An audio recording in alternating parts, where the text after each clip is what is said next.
আসসালামু আলাইকুম। হ্যালো জাতীয় দর্শকবৃন্দ, কেমন আছেন সবাই? আশা করি সবাই ভালো আছেন। আলহামদুলিল্লাহ, আল্লাহর অশেষ কৃপায় আমি ভালো আছি। তো যে ভিডিওটি নিয়ে আপনাদের মাঝে হাজির হয়ে গেলাম সেটি হলো ডক্টর জাকির নায়েক স্যারের সুন্দর একটি আলোচনা। একটি ভাই তার কাছে প্রশ্ন করেছেন, মানুষ মরার পরে তার অস্তিত্ব থাকবে কি না, আত্মা মরার পরে কোথায় যায়, এই বিষয়ে প্রশ্ন করেছেন। আশা করি আপনারা ভিডিওটি শেষ পর্যন্ত দেখবেন। শেষ পর্যন্ত না দেখলে ভিডিওর কিছুই বুঝতে পারবেন না। অবশ্যই শেষ পর্যন্ত দেখবেন। তাহলে কথা না বাড়িয়ে ভিডিওটি শুরু করা যাক। জি ডক্টর নায়েক, প্রথমে আমি বলতে চাই আপনার সামনে দাঁড়াতে পেরে আমি সম্মানিত বোধ করছি। পিস টিভিতে আপনার অনুষ্ঠান অনেক দেখেছি এবং আমি মনে করি প্রকৃত আপনার নাম জানতে পারি? আমার নাম মহেশ উর্সেকার এবং আমি মুম্বাই বিশ্ববিদ্যালয়ের দর্শন বিভাগে পিএইচডির ছাত্র। আমার প্রশ্নটি কিছুটা টেকনিক্যাল। আমি জানতে চাই ইসলাম ধর্মে আত্মার ধারণাটি কি? আপনি জানেন ভারতীয় দর্শনে আত্মা ও মনকে আলাদা ধরা হয়েছে, অথচ পাশ্চাত্য দর্শনে আত্মা ও মনকে অভিন্ন বিবেচনা করা হয়। তাই আমার প্রথম প্রশ্ন হচ্ছে, ইসলামে আত্মার ধারণাটি কি? এবং দ্বিতীয় প্রশ্নটি হচ্ছে, দেহের সঙ্গে আত্মার সম্পর্ক কি? আপনার জানার মতে মৃত্যুর পর আত্মা দেহ ত্যাগ করে কিনা, এবং আপনার জানা এ জাতীয় অন্যান্য তথ্য। তাহলে এটি একটি দুই অংশ বিশিষ্ট প্রশ্ন। আত্মার ধারণাটি কি, দেহের সঙ্গে আত্মার সম্পর্ক, এবং মৃত্যুর পর আত্মার কি হয়? ধন্যবাদ।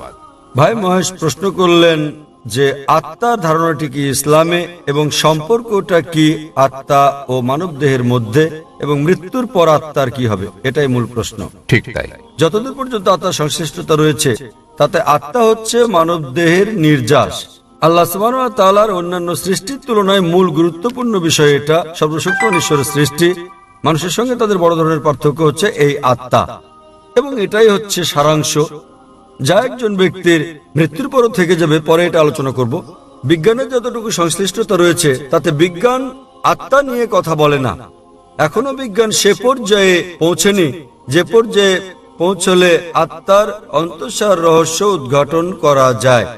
তবে গবেষণা করা হয়েছে, যখন কোনো জীব মারা যায়, উদাহরণস্বরূপ মানুষের সঙ্গে তুলনা করলে, যখন একটি প্রাণী মারা যায় মৃত্যুর পরক্ষণেই সেটির ওজনের কোনো তারতম্য ঘটে না।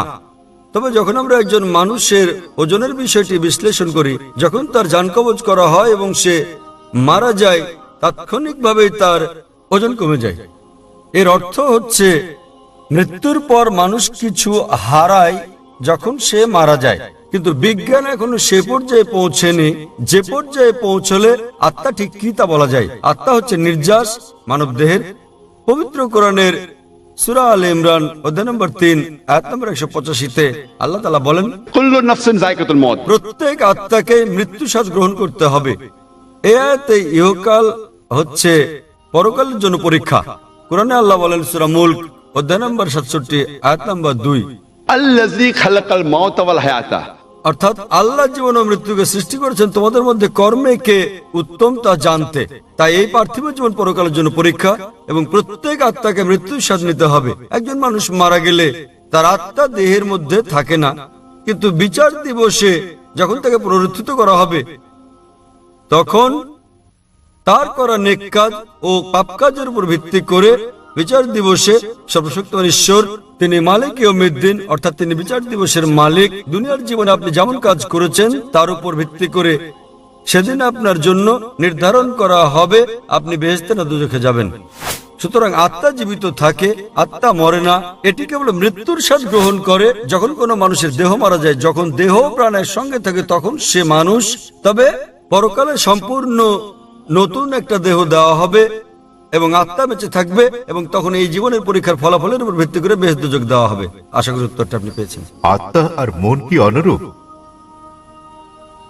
ভাই প্রশ্ন করলেন আত্মা আর মন কি অনুরূপ? না। আবার বলছি, মন হচ্ছে ভাবগত। যদি আমি আপনাকে প্রশ্ন করি আপনার মন কোথায়, আপনারা জানেন, তখন লোকেরা বলবে মনের অবস্থান মস্তিষ্কে। সুতরাং এটা একটা গুণবাচক শব্দ। যেমন আমরা যখন বলি নিজের কাজে মন দাও, তো মনে রাখার কথা বললে লোকেরা মস্তিষ্ক খাটিয়ে ভাবতে শুরু করে, কিন্তু এর অর্থ এই নয় যে মন মস্তিষ্কের মধ্যে রয়েছে, বরং এটা ভিন্ন কিছু।